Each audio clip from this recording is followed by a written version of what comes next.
Kalau kita bicara tentang kontribusi, Messi dengan 19 miliar per minggu, sedangkan Griezmann yang 11 miliar per minggu, jauh banget ya. Nggak layak sebenarnya, terlalu besar banget. Oleh sebab itu, pertama dari pendapatan klub, kemudian dikurangi untuk bayar gaji pelatih, pemain, dan lain sebagainya, kemudian pembayaran utang. Nah, ternyata di tahun ini setelah FC Barcelona mengkalkulasi 3 poin tersebut, kemudian banyak banget yang membandingkan. Kok PSG bisa ya membeli pemain-pemain dengan harga mahal, ataupun Man United ataupun tim-tim mana lah itu bisa membeli pemain dengan harga mahal. Ternyata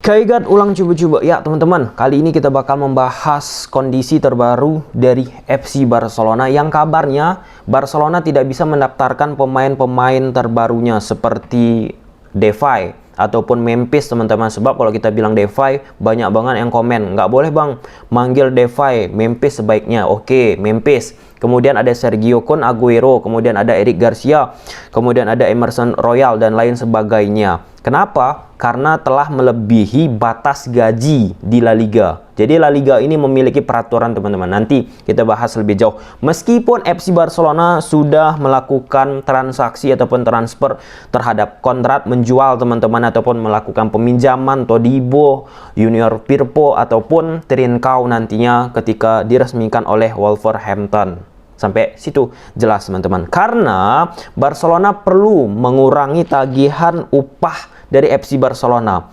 sebesar 200 juta euro teman-teman. 200 juta euro, bukan 200.000 euro. Itu sudah diklarifikasi berbagai banyak media di luar. Jadi bukan 200.000 euro, tetapi 200 juta euro teman-teman. Angka-angka yang sangat fantastis dengan membuang ataupun menego kontrak Todibo, Junior Firpo tentunya untuk menutupi 200 juta euro itu, ataupun mengurangi 200 juta euro itu sangat-sangat luar biasa besar sekali teman-teman. Nah, sebenarnya ini merupakan langkah yang dilakukan oleh La Liga kepada FC Barcelona ataupun tim-tim lain, bukan hanya Barcelona teman-teman. Untuk apa?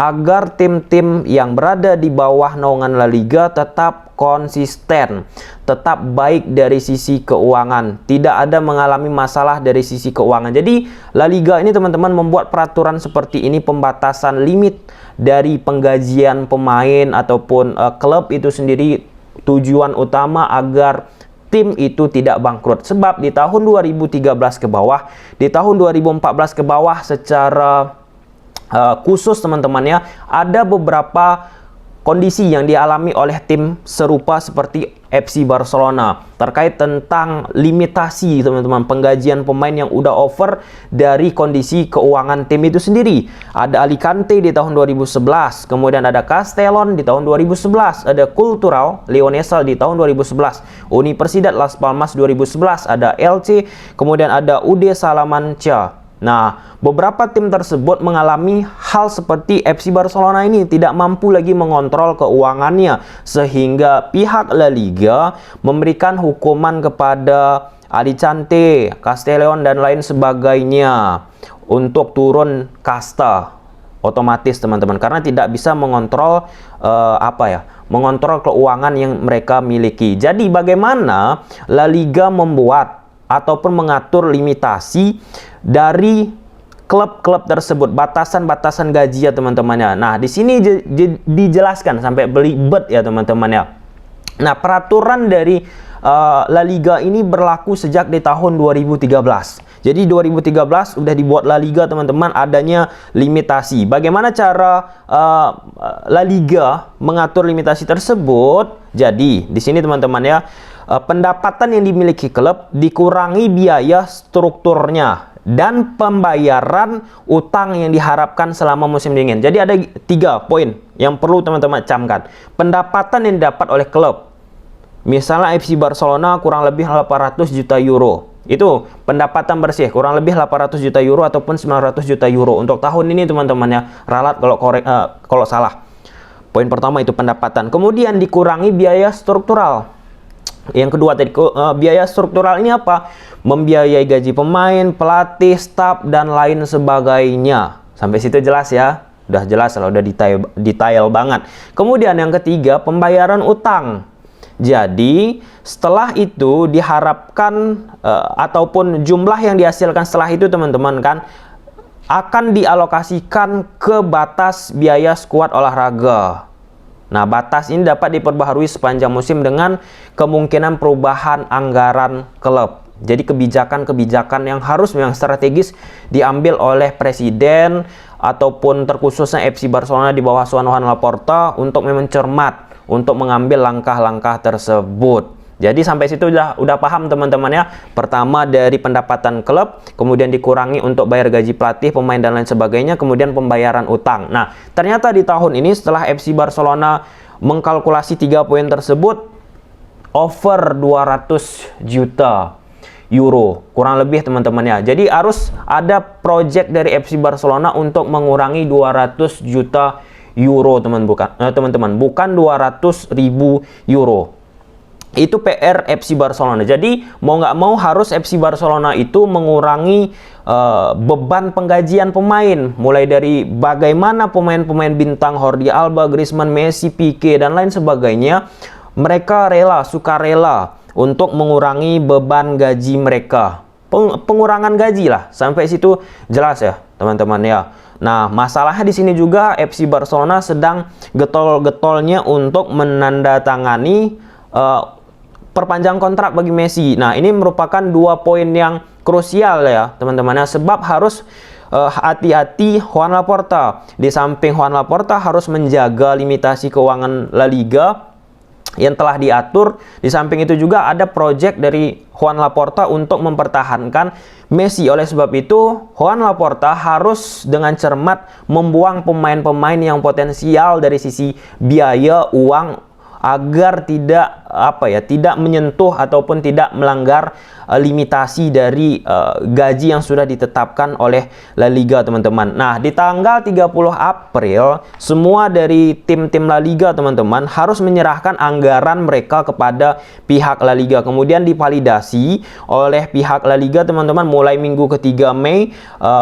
limitasi yang dimiliki oleh setiap tim yang ada di La Liga, terkhusus FC Barcelona, sudah mulai dapat tuh mereka gambaran bagaimana situasi keuangan dari FC Barcelona setelah diaudit oleh oleh pihak La Liga teman-teman terkait tentang penggajian tersebut. Nanti ada pembahasan yang lebih rinci terkait tentang gaji-gaji pemain, bakalan kita tampilkan di grafis teman-teman ya. Nah, kemudian kita masuk ke pokok yang krusial lagi. Bagaimana kondisi keuangan penggajian FC Barcelona dari beberapa musim terakhir teman-teman. Di musim 2018-2019 Barcelona melakukan pengeluaran 632 juta euro. Itu tahun 2018-2019. Kemudian di tahun 2019-2020 malah naik 671 juta euro teman-teman. Nah, kemudian di pasar ataupun di tahun 2020-2021 turun menjadi 382 juta euro atau 382 juta euro. Dan di musim dingin musim lalu turun lebih banyak lagi, 347 juta euro. Jadi FC Barcelona sebenarnya udah melakukan efisiensi anggaran dari tahun 2018 hingga 2020-2021 tahun lalu. Salah satu efisiensi ini dilakukan terkait tentang apa teman-teman ya? Terkait tentang pandemi COVID-19 itu sendiri. Mau nggak mau FC Barcelona di bawah asuhan Joan Laporta memaksa pemain-pemain bintang harus mau menurunkan gaji dia sendiri. Sedangkan Barcelona yang tahun lalu aja 347 juta euro, kalau kita melihat tim dari juara La Liga teman-teman hanya 217 juta euro, Atletico de Madrid. Jadi gapnya sangat jauh banget untuk untuk Barcelona agar mematuhi limitasi keuangan yang sudah ditetapkan oleh La Liga teman-teman. Nah, makanya Di beberapa waktu yang lalu ada pemberitaan dari Juan Laporta yang bertemu dengan Javier Tebas, Presiden La Liga, untuk mendiskusikan, untuk melobi-lobi, bahasa sederhana teman-teman ya, untuk merubah peraturan ini. Tetapi hal tersebut tampaknya tidak bisa dilakukan karena peraturan ini berlaku untuk semua tim dari 2013 sampai sekarang. Nah, mau tidak mau FC Barcelona dengan harus memaksa dalam tanda kutip ya melakukan pemutusan kontrak, baik itu terhadap Mateus Fernandes, salah satu korbannya teman-teman, ataupun Umtiti dipaksa diputus kontraknya karena Umtiti juga tidak mau penurunan gaji dan dia tidak mau hengkang. Itu menyulitkan ya, dilematis ya bagi FC Barcelona. Tapi dengan cara itu harus dilakukan oleh FC Barcelona, suka tidak suka harus dilakukan. Sampai situ clear. Kemudian banyak banget yang membandingkan, kok PSG bisa ya membeli pemain-pemain dengan harga mahal, ataupun Man United ataupun tim-tim mana lah itu bisa membeli pemain dengan harga mahal. Ternyata kontrol dari La Liga ini dengan kejuaraan ataupun kompetisi di Eropa lainnya teman-teman berbeda. Sekali lagi di sini double cover dilakukan oleh La Liga. Gila teman-teman. Kalau di Eropa kan ada tuh financial fair play. Kalau di La Liga ada lagi limitasi gaji yang dilakukan La Liga. Limitasi keuangan dari La Liga itu sendiri, gaji di La Liga teman-teman, dan financial fair play. Sebenarnya bagus banget ya La Liga ini untuk mengantisipasi kebocoran yang dimiliki oleh tim di bawah asuhan La Liga teman-teman.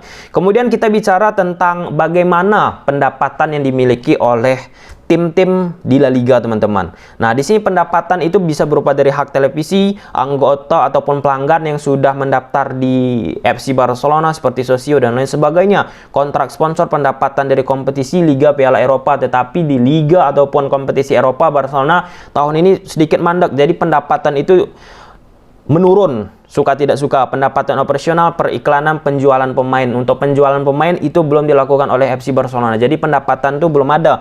Beban-beban dimiliki FC Barcelona juga ada pastinya. Kalau ada pendapatan pasti ada pengeluaran, bebannya teman-teman. Yang pertama ada gaji pemain, pembayaran pemain, komisi untuk perwakilan, kompensasi, ataupun anak cabang dari FC Barcelona seperti Barcelona B, Barcelona Futsal dan lain sebagainya, ataupun anak-anak perusahaan yang lain yang perlu dihidupkan oleh FC Barcelona. Ini memang harus ya, suka tidak suka, seperti pemain-pemain seperti Griezmann ataupun pemain-pemain yang bintang lah ya, harus dikeluarkan. Bagaimana caranya? Bagaimana caranya? Karena mereka semua teman-teman, berita yang beredar tidak mau hengkang dan tidak mau juga dilakukan penurunan gaji. Sungguh egois, dan itu juga bakal menyulitkan Messi bertahan kalau misalnya pemain-pemain lain tidak dijual ataupun mereka rela diturunkan gaji ya. Kemudian kita lihat gaji-gaji dari pemain FC Barcelona. Nah, ini merupakan gaji dari pemain-pemain FC Barcelona teman-teman yang beredar beberapa waktu yang lalu, dari Lionel Messi sampai Inaki Vena. Nah, di sini Messi mendapatkan gaji per minggu teman-teman sekitar 1 juta euro. Ya, sekitar 19 miliar ya, kurang lebih ya teman-teman ya. Sedangkan untuk per tahun ada 60 juta euro. Besar sekali tentunya. Besar sekali. Gila. Sedangkan yang kedua ada Anthony Griezmann. Sebesar 689.000 euro. Kurang lebih ya. Seperti itu ya teman-teman. Ya, kalau salah ralat ya pembacaannya. Nanti di komen salah. Itulah salah. Kurang lebih ini 11 miliar per minggu. Nah, kalau kita bicara tentang kontribusi, Messi dengan 19 miliar per minggu, sedangkan Griezmann yang 11 miliar per minggu, jauh banget ya.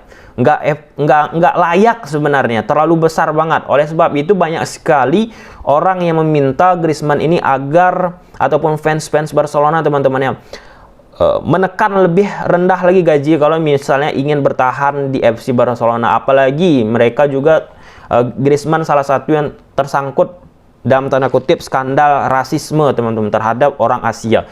Sedangkan Coutinho 470.000 euro. Sedangkan musim ini dia tidak bermain. Salah satu pemain yang menerima gaji yang banyak, Miralem Pjanic 314.000.